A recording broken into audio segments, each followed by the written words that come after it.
Hello friends, the topic and I'm Nisha Sharma, Associate Professor, Department of English.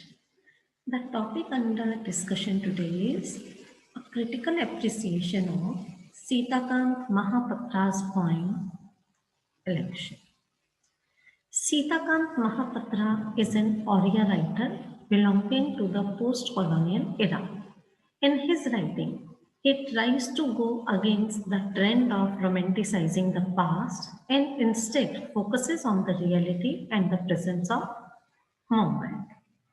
One of the major voices in contemporary Oriya poetry, Sitakant Mahapatra combines the roles of academician, translator, poet, and critic. Much of his work is marked by simplicity of languages and themes and emphasizes the necessity of life to go on in the face of cruelty and death. He raises the age-old human quest for a measure of understanding which can confer some degree of peace in his poems. The election creates an almost surreal picture, juxtaposing private agonies and the trappings, both material objects and emotions, of an election. The poverty and hunger, which ravages the villages of Orissa, causing starvation death, is the background to be kept in mind while reading the poem.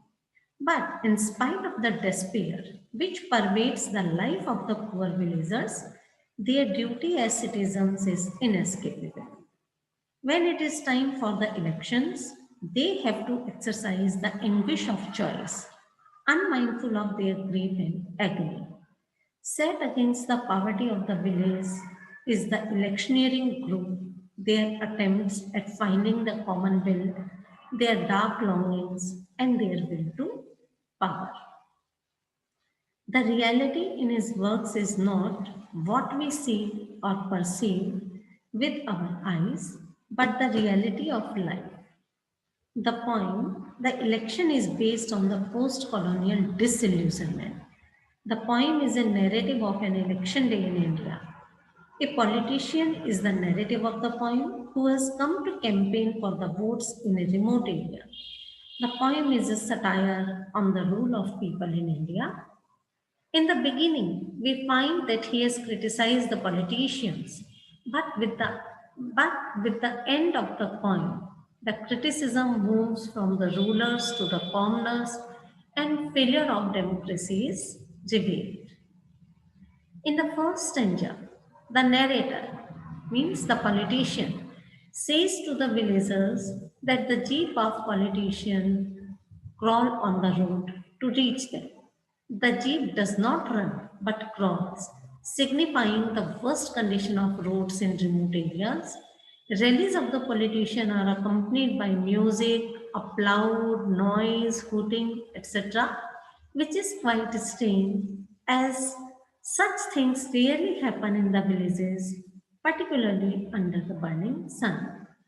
All this happens for the sake of the common will, that is, democracy, which is very important in India, and that is why he keeps the term common will in single commas. The politician forces the villagers to acknowledge the problems and difficulties he has faced by traveling to their village on crisscross geometry, means irregular and rough roads. If we go deeper into the words, we find how politicians who were supposed to be the servants of the public ironically become their masters and vice versa. Thus, now that democracy has made them masters, their leaving of a comfort zone for the people would be a kind of gratitude on people. In the second stanza, the politician says that the villagers are not affected by the dark longings. Their hard work done by him on poster making, symbol campaigning, speeches, and the handbill, etc., because they have their own sorrows and griefs that surpass the issues of the states. However, it is the griefs of the commoners that help him to gain power. The politician emotionally triggers their problems to gain favor and ultimately succeed in gaining votes as well. In the third stanza, the narrator says that villagers have killed desires in their hearts as they know well that their condition will never be changed. However, they have hope in their hearts that their future progeny may be able to live in a better way. Means their children would be able to live in a better way. This makes them look on the face of a politician which is tired and ashy as he has left his comfort zone for the sake of votes. In these lines, one can see how people see their leaders. They consider as if they have some magical powers to do something for them. The people never try to bring the change on their own, but instead put their hopes on the politicians, hence, they remain in the same condition for eternity. In the fourth stanza, the narrator exposes the real face of democracy in India.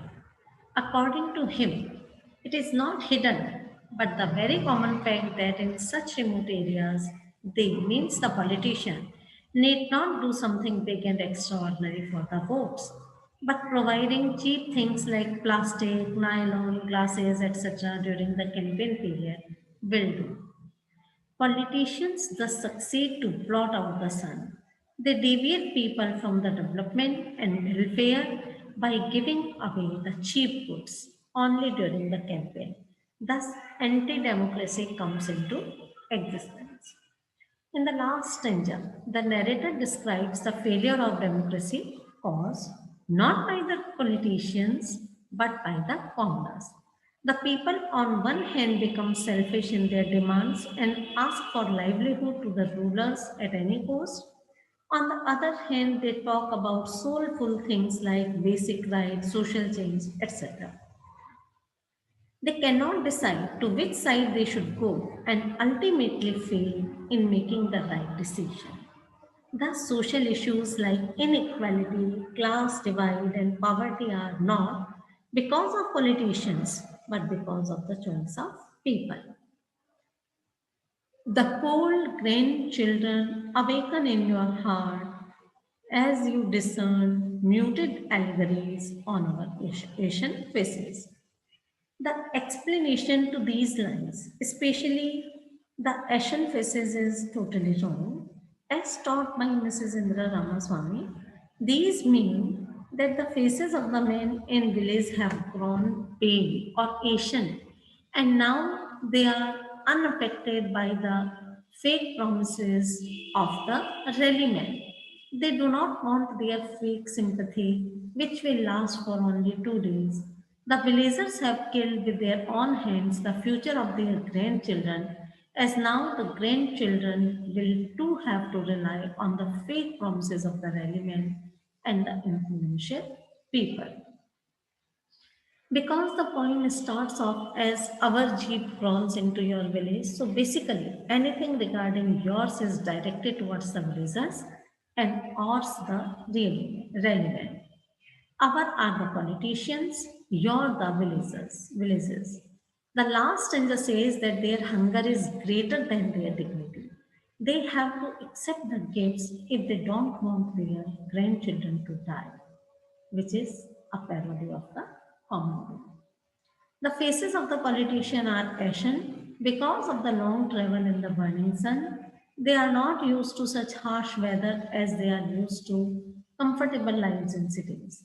The villagers understand that the politicians are talking in allegories, meaning they don't really mean what they are saying.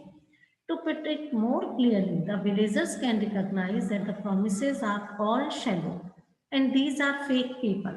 They worry for the future of their grandchildren if people such as these are voted to power. But their current deprivation does not allow them to take right decisions for the future generation.